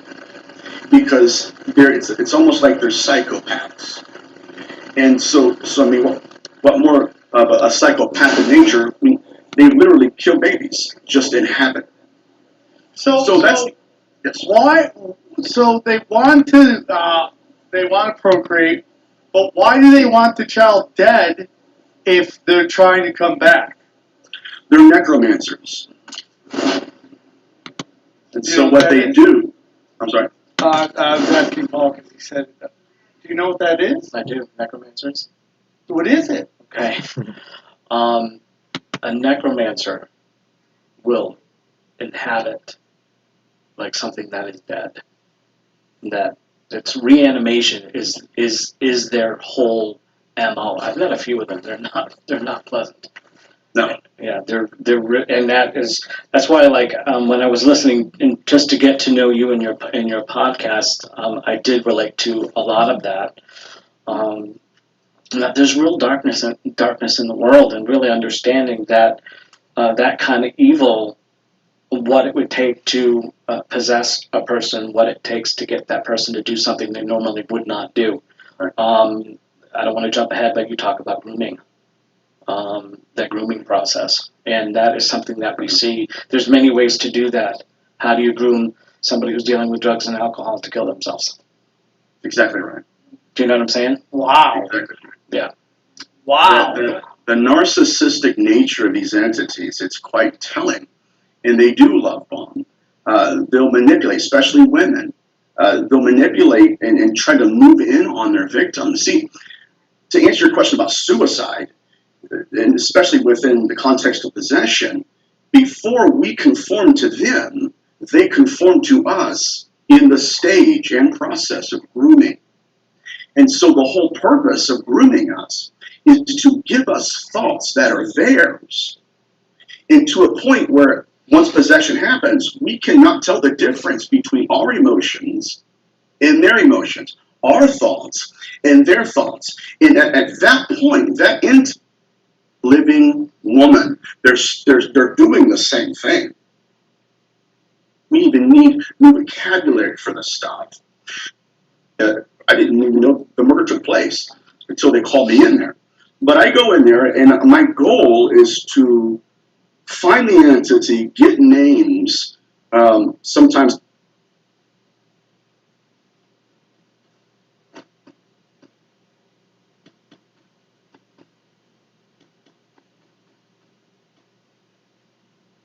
Tonight, the growing calls for President Trump's removal after he incited the assault on the Capitol that left 4 dead. Top Democrats demanding Vice President Pence invoke the 25th Amendment to remove the president from office after one of the darkest days in American history. A wave of resignations in his inner circle. The first cabinet member stepping down tonight. The president finally agreeing to an orderly transition of power, but could Democrats impeach him again? Inside the siege, new images and new first-hand accounts. The congressman holding a colleague's hand as violent Trump supporters storm the heart of our democracy. The search for the rioters, authorities asking for the public's help. Dozens now charged, and what we've learned about this man putting his feet on a desk in Nancy Pelosi's office. Capitol Police under fire for the massive breach. President-elect Biden's strong words condemning the mob that tried to subvert his victory as domestic terrorists. And our NBC News investigation into the dark web fueling this rise of extremism in America. Were warnings missed? This is NBC Nightly News with Lester Holt. Good evening, everyone. We woke up to a different country today, one that can no longer easily turn its back to the poison that has seeped from the Oval Office, nor the radicalization it fomented that exploded in fury in that stomach-turning assault on the U.S. Capitol and on our Congress yesterday. And now the fallout, resignations from the president's inner circle, loyalties tested, his public voice virtually silenced by social media companies, and somber discussions frankly none of us could have imagined in the waning days of any presidency. Calls for Donald Trump's immediate removal from office. Kristen Welker begins our reporting. Tonight, President Trump huddled behind closed doors as a cascade of administration officials say they've had enough, including his special envoy to Northern Ireland, former Chief of Staff Mick Mulvaney. I can't stay here. Not after yesterday. You can't look at that yesterday and think I want to be a part of that in any way, shape, or form. Now, the first cabinet member has resigned, Transportation Secretary Elaine Chao. All of it following the overnight departure of the First Lady's Chief of Staff and the Deputy National Security Advisor. And then there's the condemnation from one-time allies, including former Attorney General Bill Barr, blasting the president's conduct as a betrayal of his office and supporters. And from Senator Lindsey Graham. All I can say is count me out. Enough is enough. I've tried to be helpful. This morning, hours after praising the rioters who ransacked the Capitol, a shift in tone from the president, who released a statement through a spokesperson with Twitter and Facebook suspending his accounts. The president saying, quote, even though I totally disagree with the outcome of the election, nevertheless, there will be an orderly transition on January 20th. But even with just days left in President Trump's term, top Democrats tonight are saying that's not enough, demanding he be removed from office now through the 25th Amendment. If the Vice President and Cabinet do not act, the Congress may be prepared to move forward with impeachment. One Republican joining in. The President is unmoored from reality and from his oath. President-elect Joe Biden. You unleashed an all-out assault on our institutions of our democracy from the outset. And yesterday was but the culmination of that unrelenting attack. Tonight, the president tweeting out this video. To those who engaged in the acts of violence and destruction, you do not represent our country. A new administration will be inaugurated on January 20th. My focus now turns to ensuring a smooth, orderly, and seamless transition of power. Now, sources tell NBC News there have been informal conversations at the staff level here about invoking the 25th Amendment. Former Chief of Staff John Kelly saying today he'd support the move. Lester. All right, Kristen Welker tonight. Thank you. And on those calls to invoke the 25th Amendment, which would declare the president unfit to remain in office, just how realistic is that? We want to bring in Pete Williams now. Pete, what do we know about this? Well, calls have been growing, nearly all from Democrats, Lester, to use the 25th Amendment and make Mike Pence the acting president. 28 U.S. senators and 107 members of the House have called for it, including Chuck Schumer and House Speaker Nancy Pelosi. A president can be declared unable to carry out his duties if the vice president and at least 8 of the 15 cabinet secretaries agree. Highly unlikely now, with all of them Trump loyalists. Some members of Congress, though, worry that invoking the 25th Amendment would further inflame tensions. Lester? All right, Pete Williams tonight. Thank you, Pete. And we're learning more about what happened inside the Capitol, including harrowing accounts of those trying to protect themselves. My colleague Savannah Guthrie, after a long evening anchoring coverage together last night, is there for us. Savannah, good evening. Lester, good evening. And I was so struck by an interview I heard with a member of the press locked in the House chamber yesterday. She said she called her mom and said, "Don't worry, I'm in the safest place on earth." But as we know now, it was not.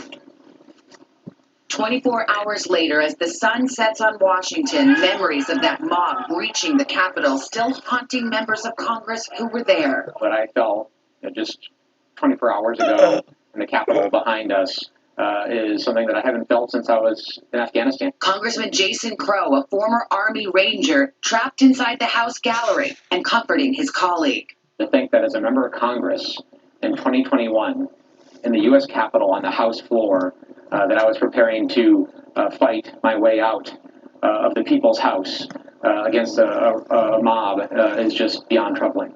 Fight your way out. Yeah. Did you snap back to that kind of mentality? What could I use? How would I get out? Yeah, I did. So I had a pen in my pocket and was thinking about how we were going to fight our way out. Elsewhere, this stunning video of rioters breaking through doors and walking down the halls.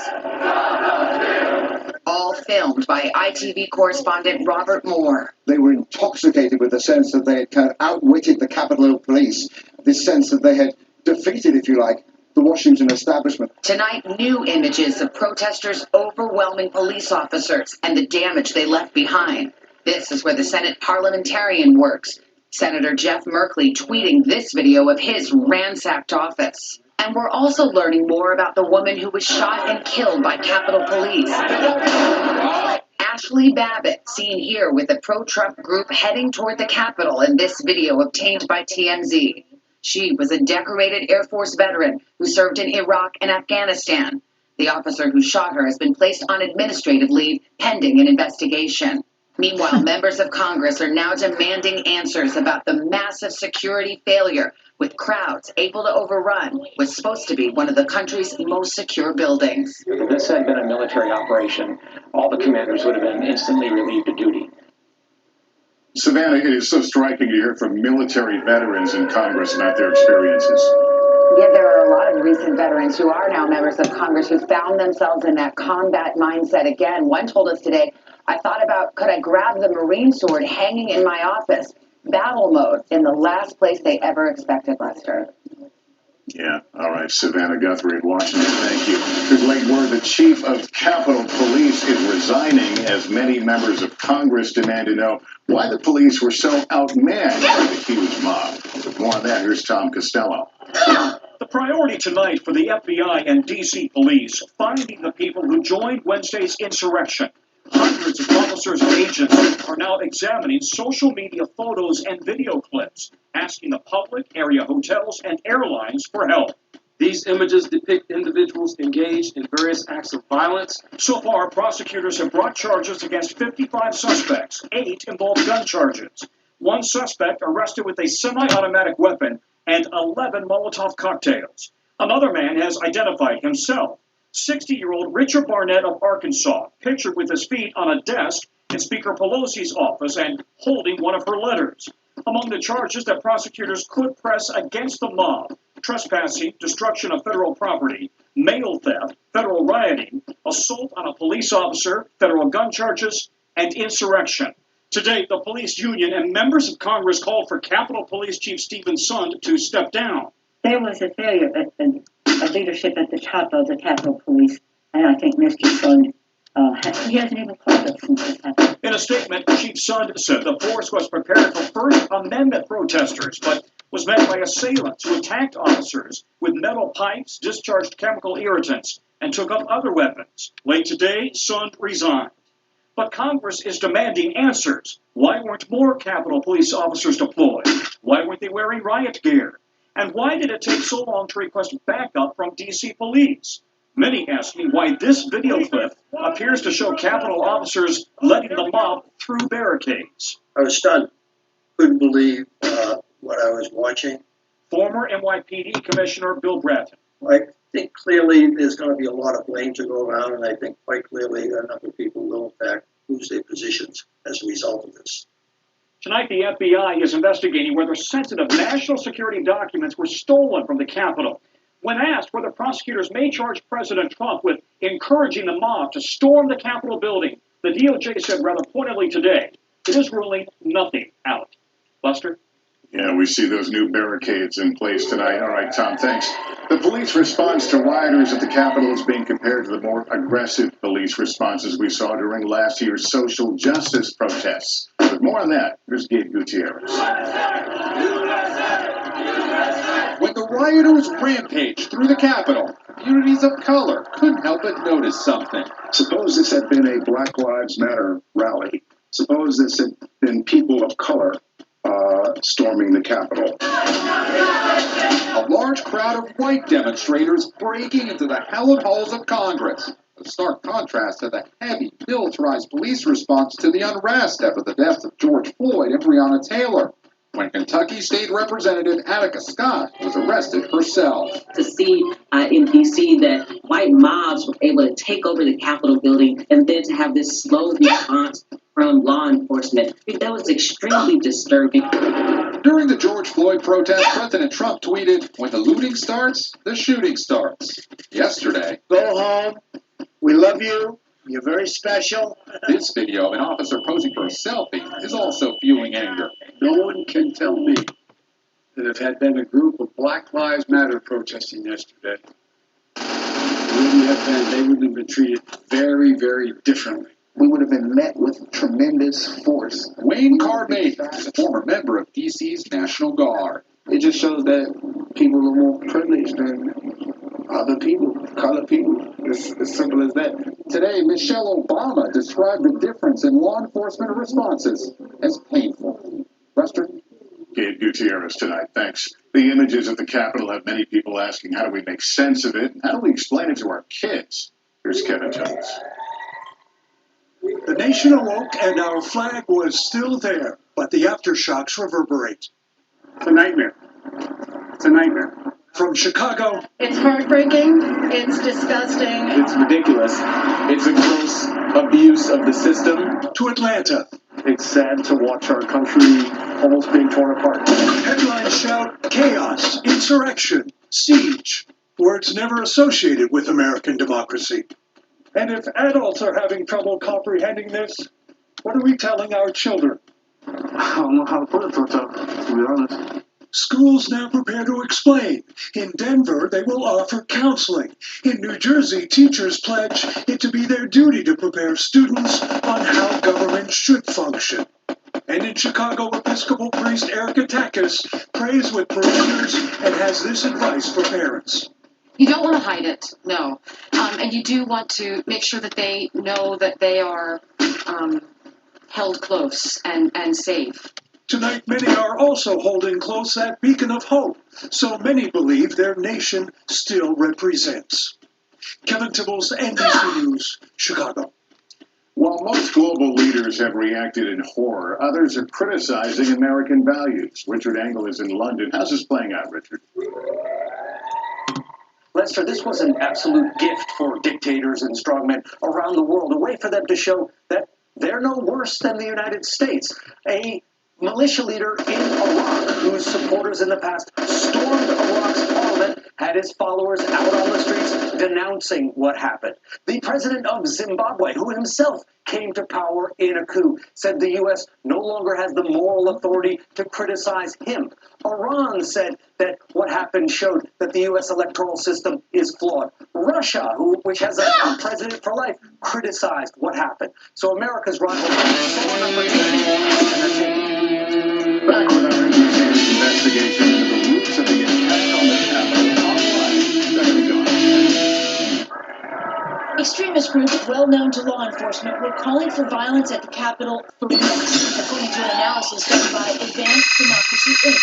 Accounts linked to the conspiracy group QAnon told supporters to arm themselves and declare January 6th Independence Day.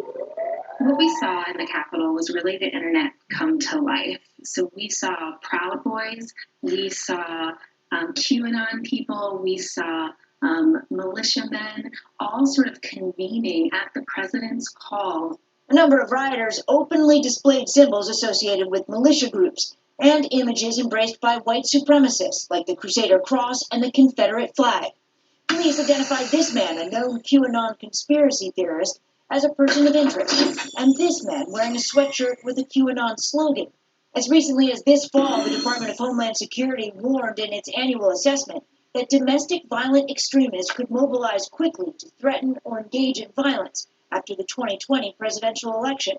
In that same report, the agency called them the most persistent and lethal threat to the homeland.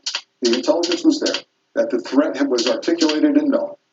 You have to ask yourself why those who counter the threat on the ground were not prepared to do so.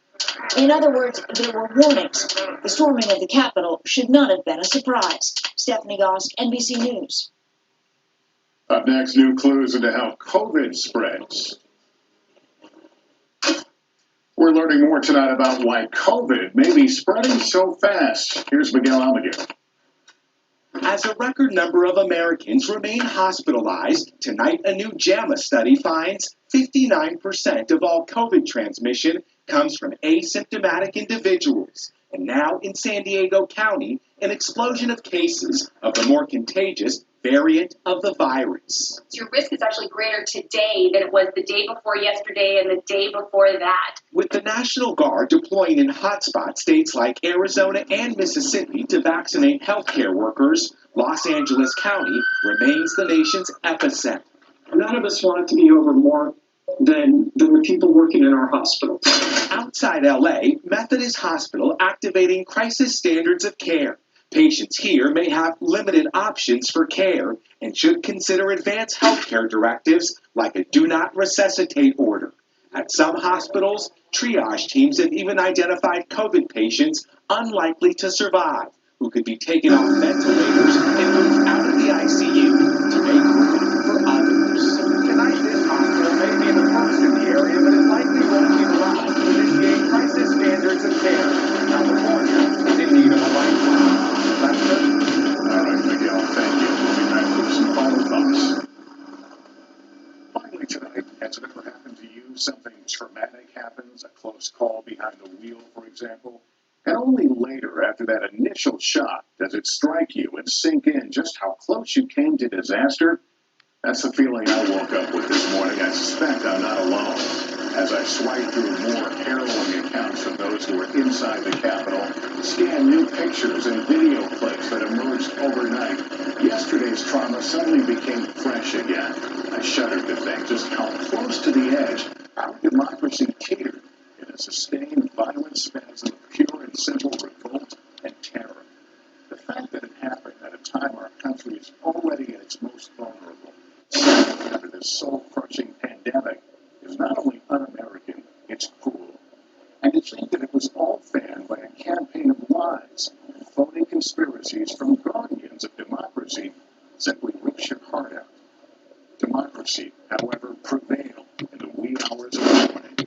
The electoral votes confirmed, and in 13 days we will have a new president, just as the framers intended.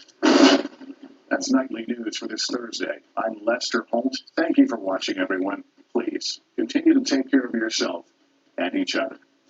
Good night.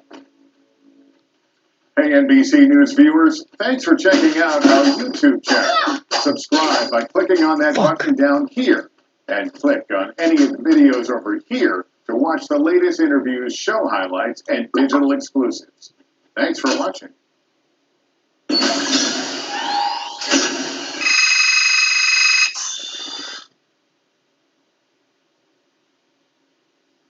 Coming up, as the new year begins, new questions emerge about the coronavirus. I heard that there is a new and more contagious coronavirus going. Fuck that, dude.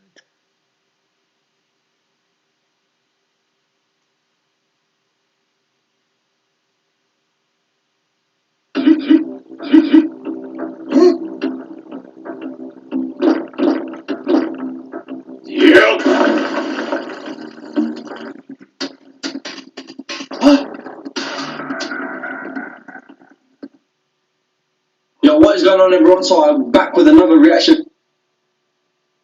Stuff like that, yeah, the old school vibe, different, man. I love it.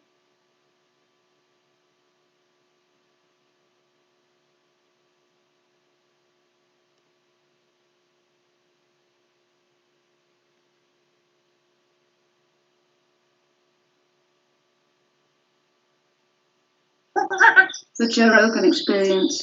What did that one doctor in the corner say about Well, what did he say about the results? I presented to him 459 guys who had a 78% improvement in a year. Okay, that was our 2019. In comparison to what is... No improvement. Yeah. No improvement. Yeah. And so, and it wasn't a long presentation. They only gave me like 20 minutes. It was a 3-hour lecture I put into 20 minutes. 20 minutes for you is like a couple of blinks. For the average person. Like, so, but it was good, right? Mm-hmm. But one guy said he appreciates, what did he say? He was sitting closer to him. He appreciated your willingness to work with people who needed help, but he didn't believe a word you said. Yeah, and there were like 4 or 5 docs that did that. But that's fine. Did you call them out on their motivations? At the end, I basically said to my colleagues across the aisle, or across the pond, that if they continue on the paradigm that they're working, they're going to have as many suicides as we have in the United States. Because there was no rationale. It was a psychiatrist. What's the scientific evidence a psychiatrist uses before he puts you on, not you, but puts a person on antidepressants? What's the science? There's none. What's the objective science? You feel bad. It's his perception. Yes, exactly. Here we have hard, objective, reproducible, clinical data. So I presented 459 cases, flayed it out into age groups, into what percentage of the people did best.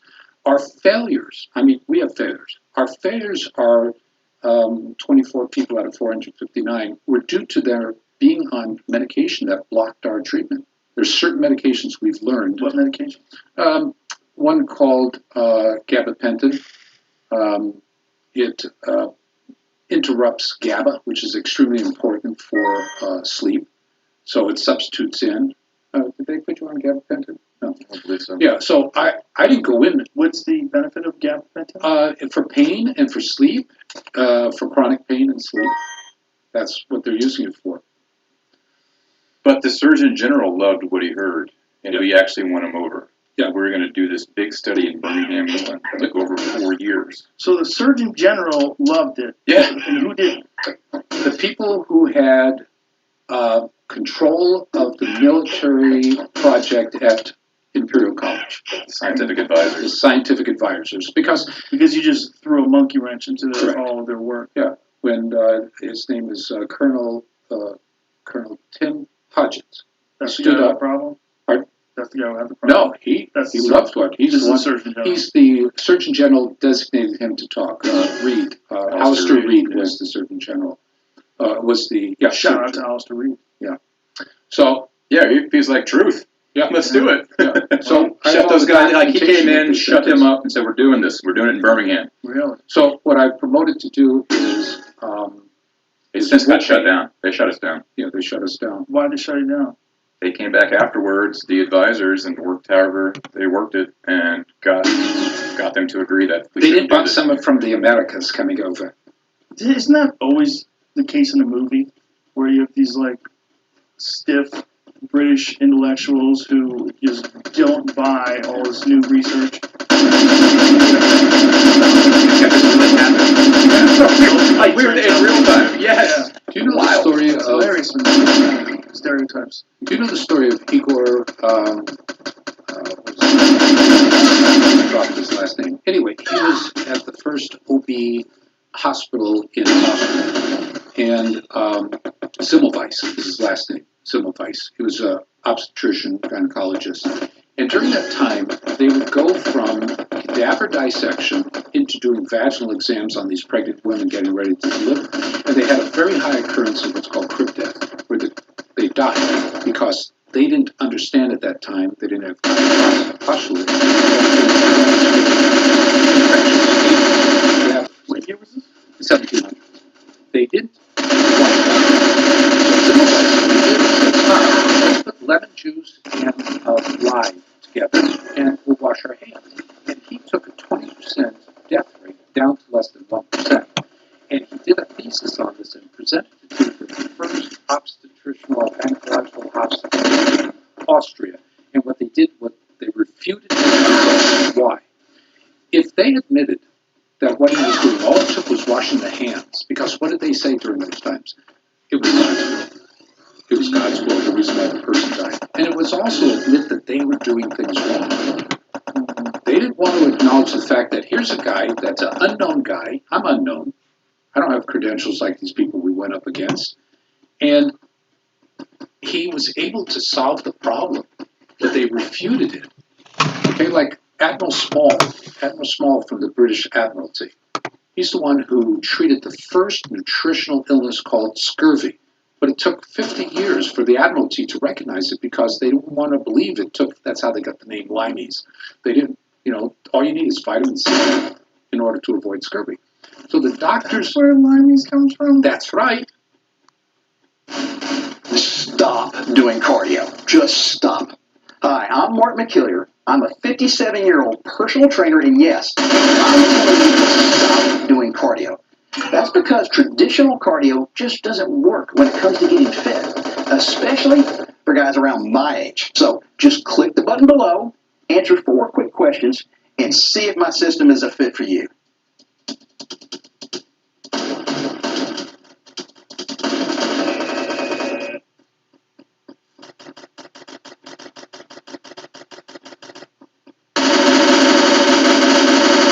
Skipping this ad will cost you key information on how I was able to get a $6,000 payday while I was at the beach. That's $3,000 right there. So that's just in one day. That's $6,000 with this one here. Again, while I'm on vacation, enjoying myself. Hey, my name's Blair Phillips, and I want to talk to you about a business opportunity that has completely changed my life for the better. But first, I want to tell you a little bit more about me. I have a beautiful wife and 2 amazing kids. I'm a big 80s rock and roll fan. I love some Van Halen, some Guns N' Roses. I really love fishing. So much so that I go fishing 4 or 5 days a week with my good friend Mark. And I spend so much time at home that my wife is actually happy to get some space when I go out on the water. Better yet, I'm able to live this rockin' lifestyle with total financial security. But I didn't always have the time to spend doing all the things that make me happy with all the people that I love. I used to spend my days working away at the car dealership that I owned. And I made pretty good money from the sales, but if I didn't turn over all $800,000 of my regular inventory, I wouldn't have been able to stay in business. So this resulted in me having to spend 70 to 80 hours a week working tirelessly at the dealership, with the biggest head-splitting headaches every single day of my life. And at the end of all that work, I had absolutely no time left to spend with my family. I was sick of it, and I knew there had to be a better way to make a living. I knew massively from their homes. I knew that because my fishing buddy Mark was one of those people. Mark has been working in direct sales for the past 4 years, and he was getting over $7,000 paychecks from clients that he didn't even have to cold call, and he didn't even have a commute to work. It was all...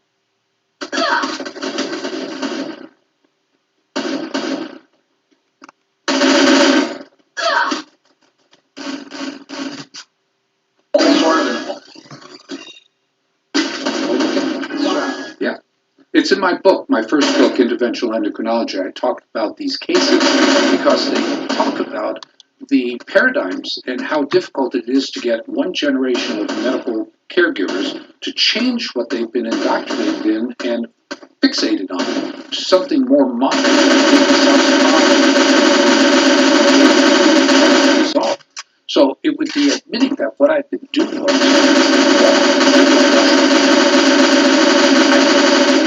because I culprit now it wasn't God's will. Right, and you become responsible for the deaths that occurred during your training. And that's part of what I think existence there. The science is there. It's ego, right? And then it's also influence. Well, if I had a Harvard degree or if I had a Stanford, I had degrees behind my name instead of just MD, FUCK, what would happen is they might listen to me. One of the... or you might have a different worldview. Correct. I'd say, well, sure, right? Let it be. One of our athletes that about 8 years connected me with another Fort Detrick Army Medical Research and Development to share with them what we did. They were interested in it, but they didn't understand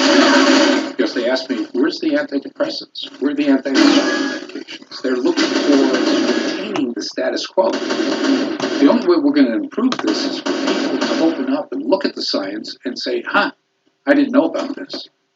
Catch new episodes of the Joe Rogan Experience for free, only on Spotify. Watch the back catalog on Spotify.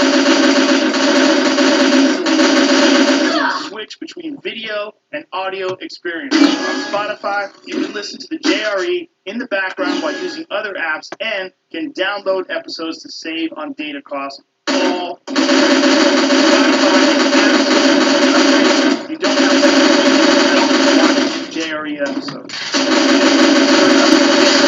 On your Spotify app.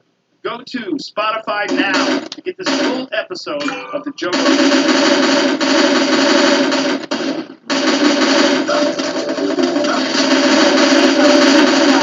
Connecting to hackers and cyber criminals. You're not listening, I said Wi-Fi. I am listening, and I might not be the only one. Hackers can see what you send over Wi-Fi or steal what's on your site. So how do I stop them? Online privacy, device security, and more. Keep prying eyes. Go to norton.com/privacy.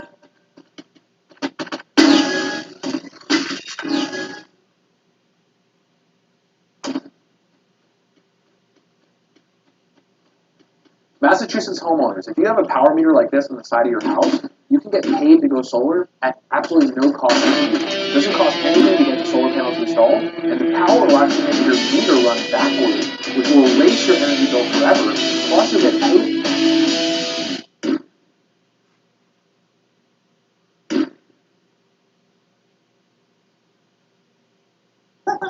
The Joe Rogan Experience. So that's one issue with the death count, is that so many of the people, so let's say you're, and I urge people, one of the things that I've done a couple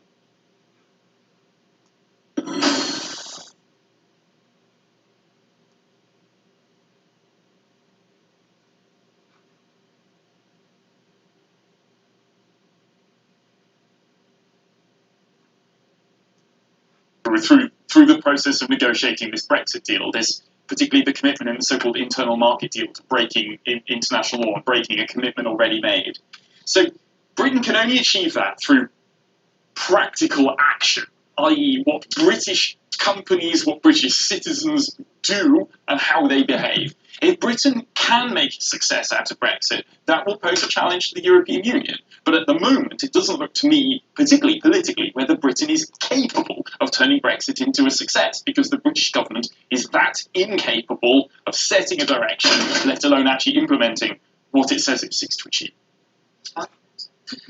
Sounds a bit like you want that the EU doesn't want Brexit to be a success. I would be a little bit careful because I agree. I mean, it would be beneficial for both sides if Britain came out of Brexit, strong, because we need Britain. Britain was an extremely good member. I mean, despite all the rhetoric, Britain was a sort of an exemplary member state in many respects. It has the highest compliance with EU law, and it has played a very constructive role in the common foreign security policy, but also other policy areas. So we do have an interest in Britain prospering and cooperating with the European Union. I just want to underline that. I think it's just a couple of sort of coders to that. We've been focusing on, as it were, the economic example that Britain might present the European Union in the years to come, to the extent that there's divergence, and that is going to be crucial, and it could pose a challenge in some respects to some parts of the European Union. But then there's the political example, and I think there's two things that I would mention. One is that you were touching on this earlier. At the moment of Brexit, and we should remember, of course, that Donald Trump was elected US president a few months afterwards. There was this feeling of absolute terror in Brussels, and I think in some other capitals as well, is this whole thing, this whole system that we've constructed, is it on the verge of collapse? We're looking ahead at the time to the coming French presidential election. And one thing we learned, I think, through this whole Brexit process and how awkward and clumsy it was, is that Britain has become a very good example for why you shouldn't leave the EU. That's very, very damaging. The second thing, which we'll need to watch in the months ahead, really, is whether this country that we've been calling the United Kingdom can actually survive as a United Kingdom. We have elections in Scotland in a few months' time. We have what is beginning to look like a pretty solid, substantial-ish majority in favour of independence in Scotland. Now, the British government, Boris Johnson's government, says that they will not get a referendum, so we may be headed towards some sort of